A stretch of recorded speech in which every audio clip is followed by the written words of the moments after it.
हुआ है। इस देश को लोकतंत्र से हटाकर राजतंत्र में लाना चाह रहा है। साथियों, इस देश के संविधान को बदलने का कोशिश किया जा रहा है। आज संविधान के दम पे आज गरीब पिछड़ा, आज मल्ला का बेटा भी आपके सामने में अपनी बात रखने का हैसियत रखता है। ये किसके कारण? ये संविधान के कारण।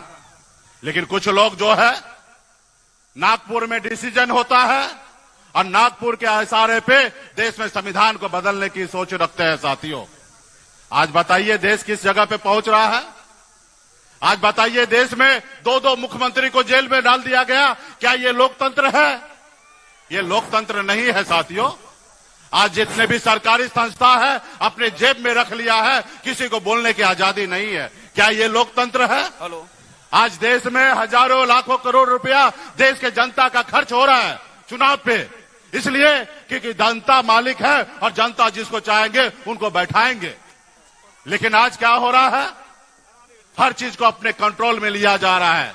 आज देखिए, कांग्रेस पार्टी इतनी बड़ी पुरानी पार्टी, आज उनके बैंक खाते को सीज कर दिया गया ताकि वो सही से चुनाव न लड़े।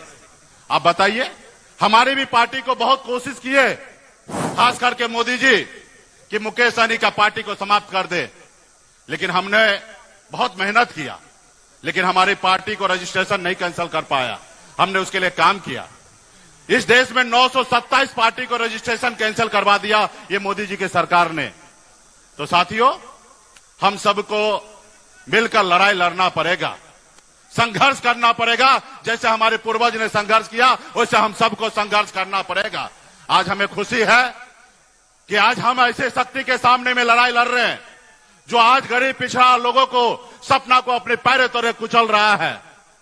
क्या बोले थे मोदी जी कि हम पे एक बार भरोसा कीजिए, हमको लाइए, हम अच्छा दिन लाएंगे। क्या आप लोगों को अच्छा दिन मिला है? आज बताइए ना, 5 किलो चावल देना ये हमारे लिए अच्छा दिन है। आज हमारे बच्चे नौकरी के लिए तरह तरह के भटक रहे, दूसरे राज्य में नौकरी करने के लिए 8,000 के नौकरी के लिए मजबूर है। आज हमारे लोगों को नौकरी नहीं मिल रहा है। तो इसलिए साथियों, आज कहीं ना कहीं हमें लड़ाई लड़ना है। आज मोदी जी देख रहे हैं, गांव में एक कहावत है, गांव में कोई अमीर घर के परिवार के लोग होते हैं, काम धंधा करते नहीं है और बाप दादा का जमीन बेच बेच कर खाते हैं। तो गांव में कहना है कि अरे बाप दादा की जमीन बेच कर फुटानी क्यों कर रहे हो? आज का सरकार वही है, हमारे सरकारी संपत्ति को बेच बेच कर और देश को कह रहे कि देश आगे बढ़ रहा है। देश पे पहले जो कर्ज था उससे 4 गुना ज्यादा कर्ज हो गया और कह रहे कि देश विकास कर रहा है। आज देश के लोगों को सिर्फ 5 किलो चावल के लिए लाइन पे लगा दिया है और कोई लोग कह रहे हैं कि देश तरक्की कर रहा है। आप बताइए, अभी 10 दिन पहले दुनिया के सूची में से हमें विकासशील देश से के नाम से हमें बाहर कर दिया गया और मोदी जी कह रहे हैं कि हमारा देश आगे बढ़ रहा है, डंका बज रहा है। तो साथियों, हम सभी को अपने संविधान को बचाने के लिए लड़ाई लड़ना है। आपने देखा ना, एक गरीब मछुआरा का बेटा संघर्ष किया, 900 रुपया महीने पे जाके बॉम्बे जैसे शहर में मैं नौकरी किया था और वहां पे मेहनत के दम पर अपनी कामयाबी का झंडा गाड़ा। फिर मैंने देखा कि हमारे लोग चांद पे घर बनाने के लिए सोच रहा है, लेकिन इस धरती पे हमारे लोगों के लिए घर नहीं है। मैंने बॉम्बे के ऐशो आराम जिंदगी को छोड़कर अपने लोगों के हक अधिकार के लिए पिछले 10 साल से मैं संघर्ष कर रहा हूं, लड़ाई लड़ रहा हूं। जब हमारे लोगों ने हमें अपना नेता माना, तब आपने देखा 4 विधायक बनाया, अपने दम पर मैंने बिहार में मंत्री बना, हमारे सहयोग से बिहार में सरकार बना। अगर हम समर्थन नहीं देते तो नीतीश कुमार जी का सरकार नहीं बनता और बिहार में मुख्यमंत्री नीतीश जी नहीं बनते। आज हमारे दम पे सरकार बना। लेकिन वो क्या किया? वो देखा कि एक मल्लाह का बेटा, मछली मारने वाले का बेटा मालिक बन गया, 4 विधायक बना लिया, मंत्री बना हुआ है, इसको रोको। उन्होंने हमें रोकने का काम किया, हमारी पार्टी के विधायक को खरीद लिया, हमें उस सरकार से बाहर कर दिया। जो सरकार हमने बनाया था उस सरकार से हमें बाहर कर दिया। तो साथियों, हमारे पास एक ही विकल्प है, संघर्ष करना। उसको मुझसे नहीं तकलीफ है, उनको निषाद समाज से तकलीफ है। उन्होंने देखा कि मुकेश सहनी के नेतृत्व में निषाद समाज आगे निकल जाएगा। जैसे हमारे आदरणीय श्री लालू प्रसाद जी के नेतृत्व में पूरे बिहार के गरीब पिछड़ा दलित सभी लोगों ने अपने पैर पे खड़ा होने का काम किया। उसी तरीके से देखा कि एक मल्ला का बेटा बहुत तेजी से काम कर रहा है, इसको रोको। और वो हमको गुलाम बनाने का कोशिश कर रहा है। आज बताइए हमारी लड़ाई है कि जब दिल्ली में निषाद को आरक्षण मिल रहा है, जब बंगाल में निषाद समाज के सभी उपजाति, चाहे वो बिंद हो, बिलदार हो, नुनिया हो, मलाह हो, चाहे हो तियर हो, बनपर हो, केवट हो, सभी को आरक्षण मिल रहा है इसी का। और इसके लिए हम लोग लड़ाई लड़ रहे हैं। कई बार मोदी जी ने वादा किया कि हम आपका काम करेंगे, हम आरक्षण लागू करेंगे। जब उसका समय निकल जाता है तो भूल जाता कि मल्ला का बेटा कौन हो तुम, तुम्हारा समस्या क्या है। तो आज देश के प्रधानमंत्री का काम है कि हर गरीब युवा के बारे में सोचना, हर जाति धर्म के बारे में सोचना, लेकिन वो नहीं सोचते हैं। वो आएंगे आपको लड़ाने के लिए आएंगे, धर्म के नाम पे लड़ाने के लिए आएंगे। तो इसलिए साथियों, हम सब इस संसार में, इस भारत में हम सब जाति धर्म के लोग आपस में भाई बनकर भाईचारा के साथ रहते हैं। इस देश की आजादी दिलाने के लिए हर जाति धर्म के लोगों ने खून पसीना बहाया, लेकिन आज वो लोग नफरत की राजनीति कर रहे हैं। आज जबकि उनको जोड़ने की समय है, लेकिन यहाँ पे तोड़ने की बात करता है।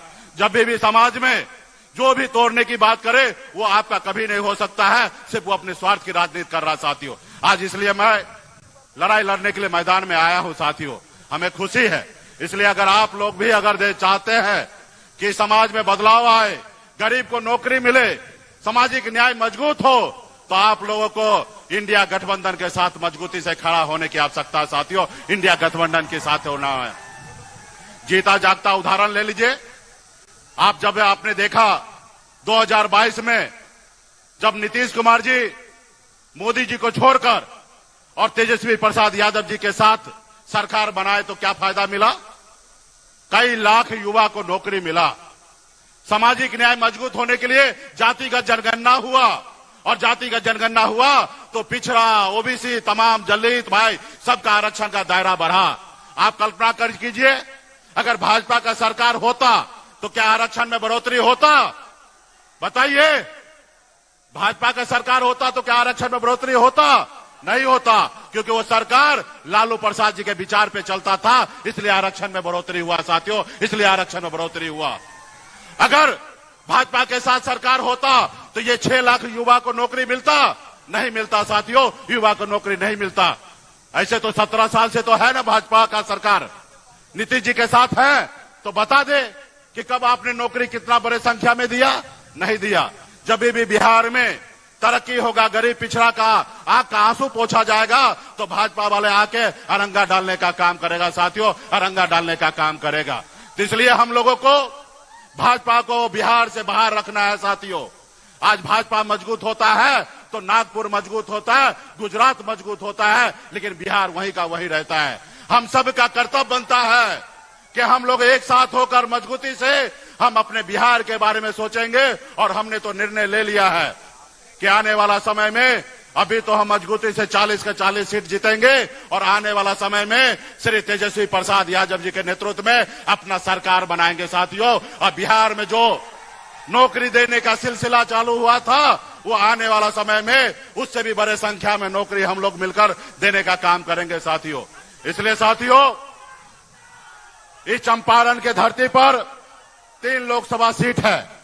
एक राष्ट्रीय जनता दल की पार्टी वाल्मीकि नगर लड़ेंगे, और बेतिया से कांग्रेस पार्टी है, और मोतिहारी से वीआईपी पार्टी का प्रत्याशी वहां पे आएंगे साथियों। और आप सब मजबूती से सारे 40 के 40 लोकसभा सीट मजबूती से जिताने का काम कीजिएगा, तब आने वाला समय में गरीब का कल्याण होगा साथियों। बहुत बहुत धन्यवाद देता हूं। मंच पे उपस्थित सारे नेता को बहुत बहुत धन्यवाद, और इस सभा में बड़े संख्या में उपस्थित सभी नेतागण को बहुत बहुत धन्यवाद देता हूं। चुनाव के समय में फिर से मैं आप लोगों के बीच में आऊंगा, और पार्टी का एक एक नेता, आपने संकल्प लिया था, हाथ में गंगा जल लेके मां गंगा को सौगंध खाया था कि आने वाले समय में अपने बच्चे के भविष्य के लिए लड़ाई लड़ेंगे। वो संकल्प को याद रखिएगा। एक एक गांव में जाइएगा, एक एक टोला में जाइएगा, और सभी को याद दिलाकर अपने महागठबंधन, इंडिया गठबंधन के पक्ष में पूरे बिहार में मजबूती से खड़ा होकर वोट गिराने का काम कीजिएगा। बहुत बहुत धन्यवाद देता हूं सभी साथी को।